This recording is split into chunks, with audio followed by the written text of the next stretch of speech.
What's good, people? Thank you as always for passing by the channel. Much appreciated. Hit that subscribe button if you guys are new. So as expected, Lawrence Okolie gets the job done against Wadi Camacho.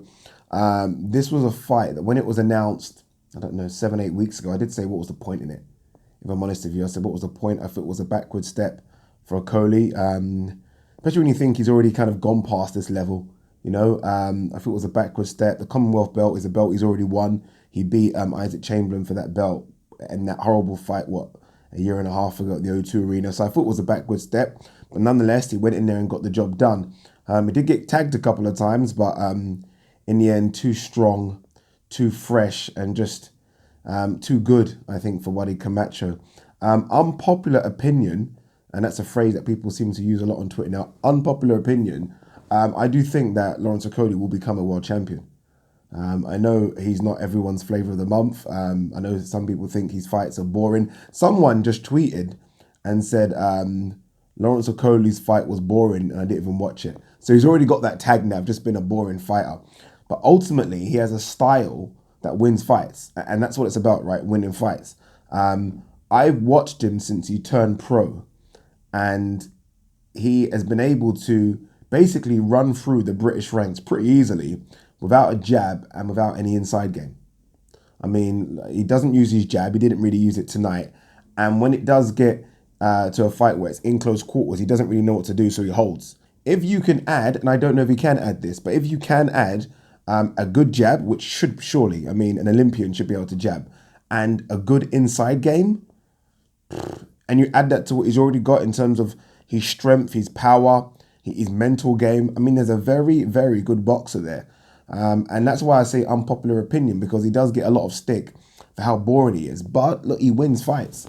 And that's what you need to do, right? Tick that box. Let's win fights first. You get all these fighters that are very exciting and get knocked out. I'd rather have it his way, which is be a bit boring but win. They are talking about him, or I say they are. Eddie Hearn did mention Denis Lebedev as a potential opponent. I don't know if they're talking about that happening next or at the end of the year. I would rather Okolie maybe have one or two more, maybe step onto that European level. We've seen the British level now, step onto European level, and then take maybe Lebedev sort of late 2019. Lebedev is, I think some people forget this, the WBA champion in recess. I don't want to explain how he is that, but he is that. And it actually was ordered for Lebedev to fight Usyk before Usyk then fought Tony Bellew. So he will get that belt. So as soon as Usyk vacates, which I think is happening now, obviously because he's fighting Carlos Takam, he will be WBA cruiserweight champion. So we are talking about Lawrence Okolie basically fighting for a world title end of the year. I did a prediction video in terms of 5 guys to watch for 2019. And I did say this on that video that Okolie could fight for a world title end of 2019, early 2020. And it looks like it could happen. Will it be Lebedev? I'm not sure. There are other names out there, not the top guys. I still think Okolie's away from that. But I do think Lebedev is, although a world champion, coming to the end, right? He's 39. He's been in some extremely tough fights. Do you remember that picture that was floating around about you don't play with boxing?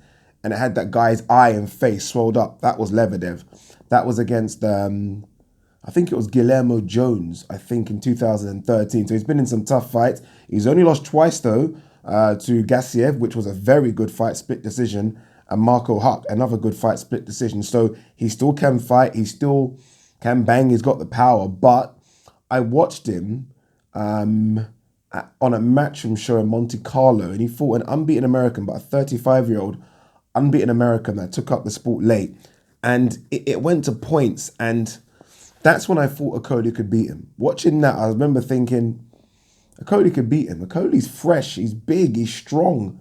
He could beat Lebedev. I'm not saying he could beat the other guys, but he could beat Lebedev. So Okolie could go for that belt. Another option is the IBO Cruiserweight champion, Kevin Lerena. Kevin Lerena, who recently fought, I think he fought last week, defended his title against a German promoted by the Sauerland brothers. I can't remember the guy's name, but he's a good option. He has actually called out Okolie recently in a video. That could be a good fight. But for me, I would like to see Okolie have that step up to European level.